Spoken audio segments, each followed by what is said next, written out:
दादू दादू, आज दिवाळी साजरी करायची सोडून तुम्ही हे पुस्तक काय वाचत बसलाय? आणि तुम्हाला माहितीये गोदा काकू आता लाडू पाठवते, चोरून खायचेत ना?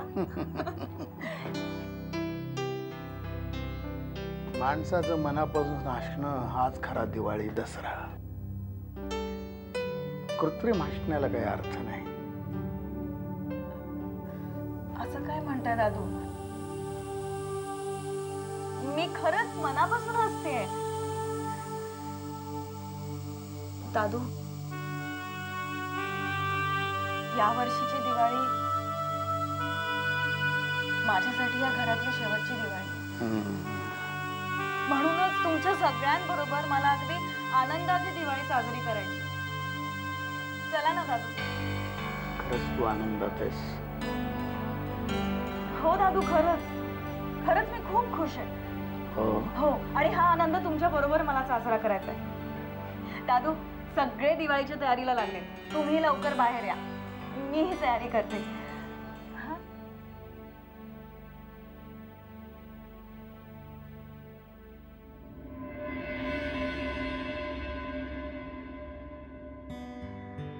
ताई, काय रे? अगं ताई, अजून तुझी तयारी झाली नाही? अगं उशीर होतोय आपल्याला. प्रतीक्षा मावशी वाट बघत असेल. प्रतीक्षा मावशी की देवयानी? ताई काय ताई? थट्टा नको. अगं चल ना, उशीर होतोय आपल्याला, चल ना. अरे हो हो, घरात दिवे लावायला नकोत का? घरात असा अंधार करून जायचं असतं का लोकांकडे? आणि कोण जाणे, कदाचित आपल्या घरातली ही अशी शेवटचीच दिवाळी असेल. शेवटची दिवाळी?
काय करायचंय काय नक्की? इथे ह्याच्यामध्ये गोल तरी कर जरा.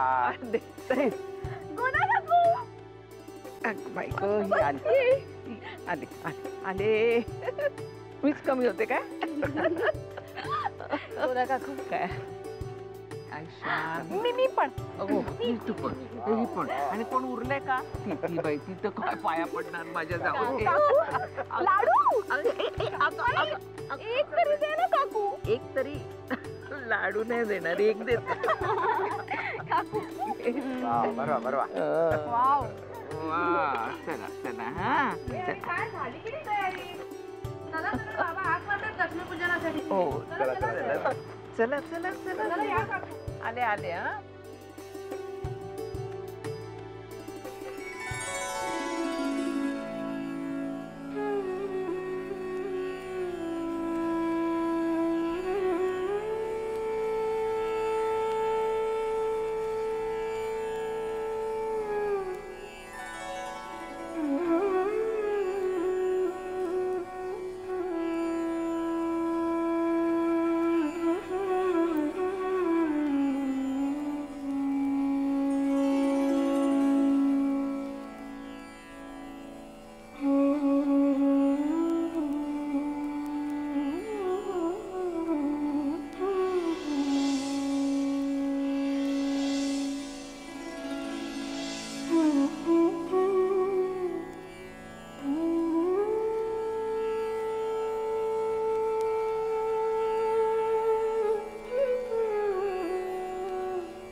मारतेस काय तुम्हाला? काका जरा सांभाळून कर. घाबरू नका रे.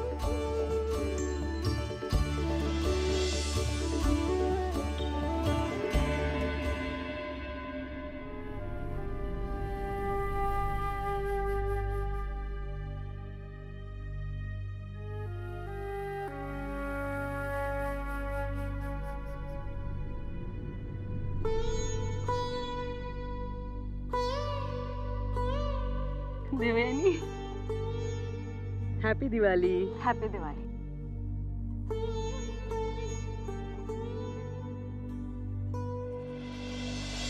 साक्षी, हॅपी दिवाळी. हॅपी दिवाळी.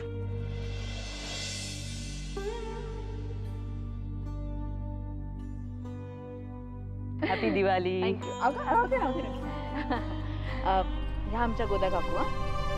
पाया पडते. आयुष्यमान भव.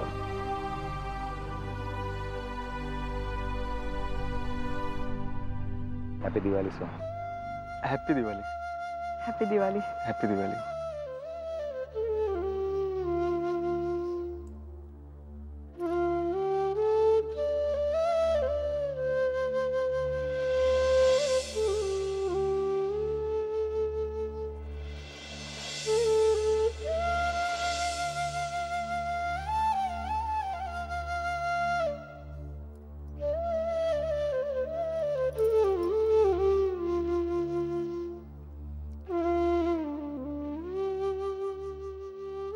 अरे वा, जावई बापू आले वाटतं.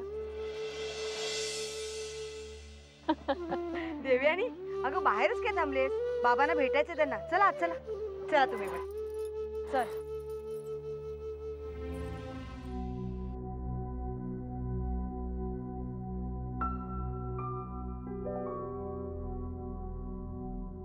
दादू, बस ना. कशी आहे प्रतीक्षा? ठीक आहे. अगं यामध्ये एक फार चांगलं वाक्य आलंय. माणसं बदलली की त्यांचे निर्णय बदलतात. का माझ्या मनाविरुद्ध निर्णय घेतल्यामुळं माणसं मला बदलल्यासारखे वाटतात तेच कळत नाही. बर बोल, काय काम होतं? तुमच्याशी थोडं बोलायचं होतं. तू कुठल्या विषयावर बोलणार आहेस ते मला माहिती आहे, पण मला एक गोष्ट कळत नाही, एवढं सगळं घडल्यानंतर सुद्धा तुला असा निर्णय घ्यावासा वाटला? समोर आलेल्या परिस्थितीचा विचार करूनच मी सोहमशी लग्न करण्याचा निर्णय घेतलाय. केवळ परिस्थितीमुळे तू जर हा निर्णय घेतला असशील तर तो मला मान्य नाही. पण माझ्या निर्णयावर मी खुश आहे. देव तुला सराईतपणे खोटंही बोलता येत नाही. मला सांग की एवढा मोठा त्याग तू कशासाठी करतेस? कारण मला माझी आई हवी आहे, मला माझं घर हवंय, आणि म्हणूनच आज विक्रम किंवा घरचे या दोघांपैकी एकाची निवड करायची होती, म्हणूनच मी हा निर्णय घेतला. दादू, आत्तापर्यंत तुम्ही प्रत्येक वेळी ठामपणे माझ्या पाठीशी उभे राहिलात. आजही तुम्ही तसंच कराल अशी माझी अपेक्षा आहे. त्यावेळची देवयानी वेगळी होती, स्वतःच्या प्रेमासाठी झटत होती ती. आत्ताची देवयानी तशी नाही. त्यामुळे माझ्याकडनं कसलीच अपेक्षा करू नकोस. दादू प्लीज. मला एक सांग, विक्रमला सोडून खुश राहू शकशील? नाही. विक्रमला विसरू शकशील? नाही. नाही दादू, सध्या तरी या सगळ्या प्रश्नांचं एकच उत्तर आहे, हो.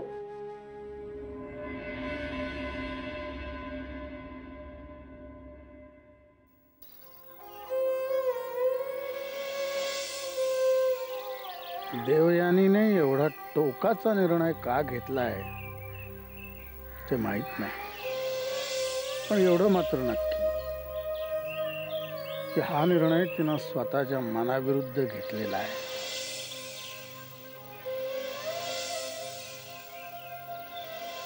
आणि या परिस्थितीत जर तिला माझ्या मदतीची गरज असेल तर तिला या संकटातून बाहेर काढण्यासाठी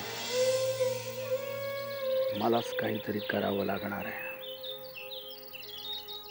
त्यासाठी मला माझ्या मनाविरुद्ध वागावं लागलं ना तरी चालेल.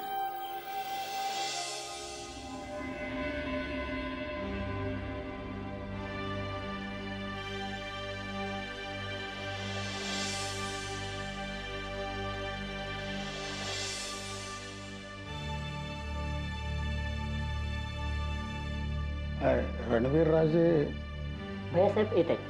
तर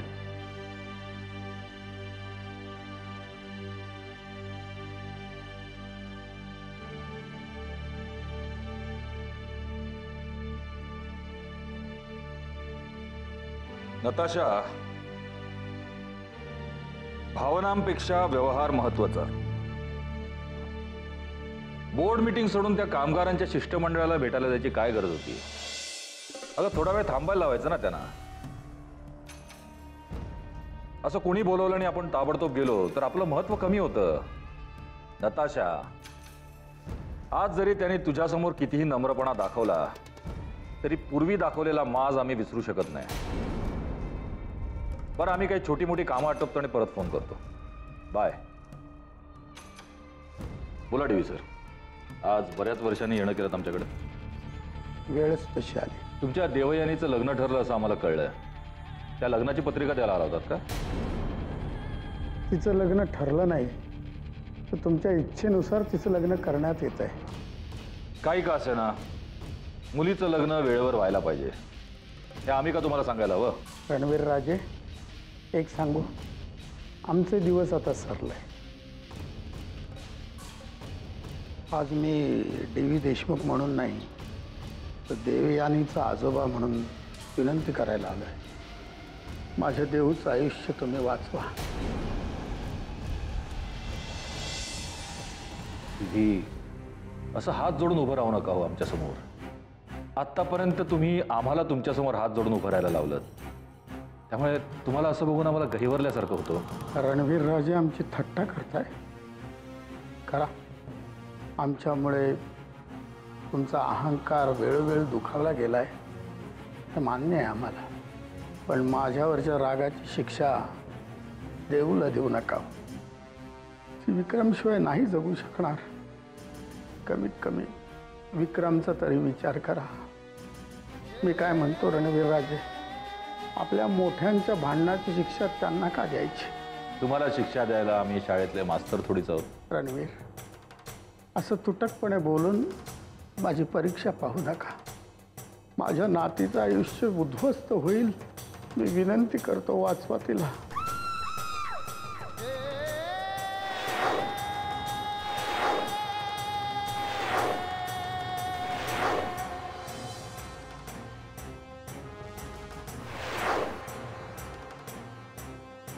टीव्ही सर, अहो तुमच्या देवयानीचं लग्न ठरलंय. तुम्हाला तर खुश व्हायला हवं, नाहीतर कोण लग्न करणार तिच्याशी? अहो आयती संधी चालून आली आहे, नाही का? या आता.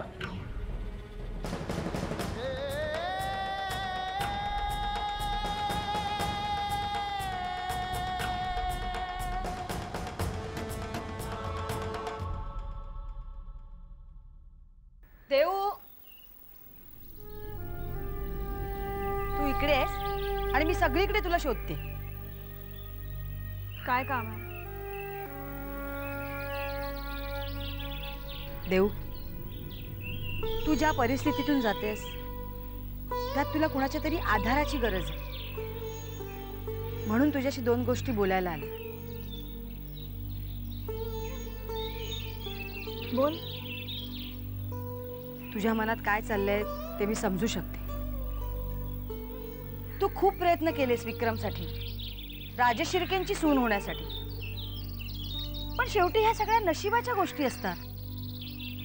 मोठमोठी स्वप्न पाहताना आपण मिडल क्लास फॅमिलीतून आलोय, हेच तू विसरलीस. झालं, एवढंच बोलायचं होतं ना? देऊ,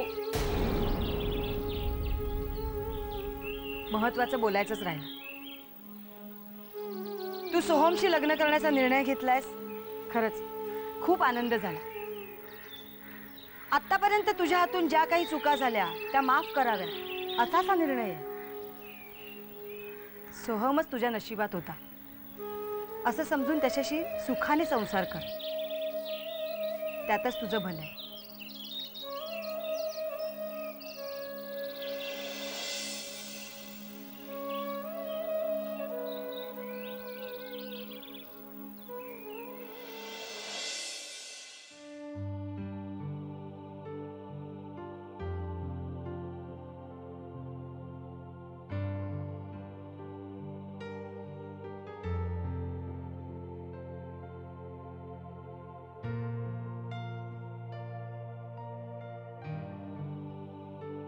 ताई काय करतेस?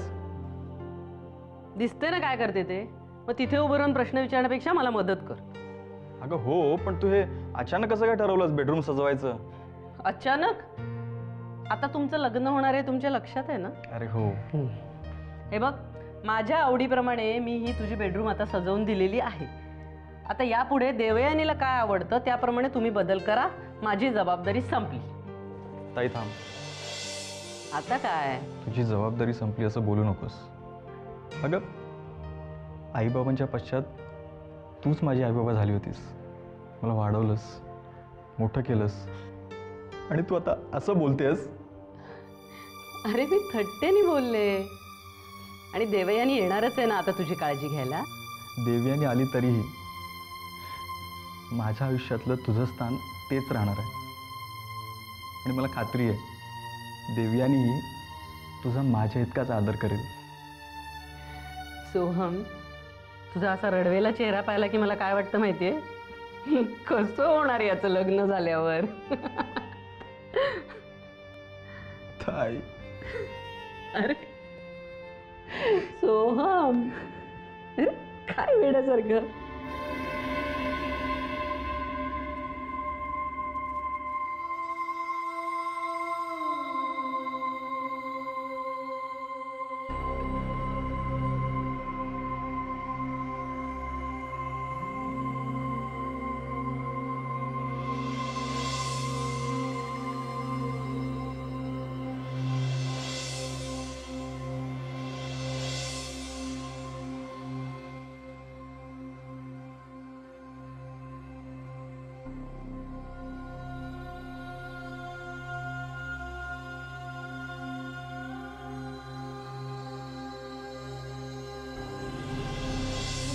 कष्टानेच तुम्ही तुमच्या डॉक्टरेटच्या थिसीज लिहिल्यात.